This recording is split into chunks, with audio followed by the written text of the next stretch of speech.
জীবনে ভাঙার পরেও আসতে পারে যারা, সময় যতই কঠিন হোক ঘুরে দাঁড়ায় তারা। বাস্তবটা অ্যাকসেপ্ট করতে শিখো বন্ধু, জীবনটা অনেক সহজ মনে হবে। হেরে গেছো তো কি হয়েছে, সেই হার থেকে শিক্ষা নাও। তোমার মতো আর কেউ যেন হেরে যেতে না পারে, সেই শিক্ষা তুমি অন্যদের দাও। রাগ করা আর রাগ ভাঙানোর মানুষ থাকার থেকে রাগ বোঝার মতো মানুষ থাকাটা অনেক জরুরি।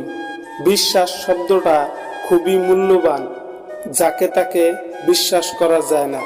তবে যে মানুষটা আপনাকে চোখ বুজে বিশ্বাস করে, তার সাথে কখনো নিঃশ্বাস নিয়ে খেলা করো না।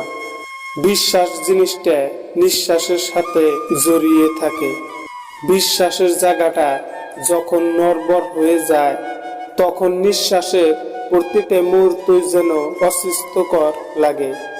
যদি বিশ্বাস ভঙ্গ করাটা দণ্ডনীয় অপরাধী হতো, তবে অনেক মানুষই কাঠগড়ায় দাঁড়িয়ে থাকতো। কে বলেছে বেকারত্বর চিন্তা শুধু ছেলেদের?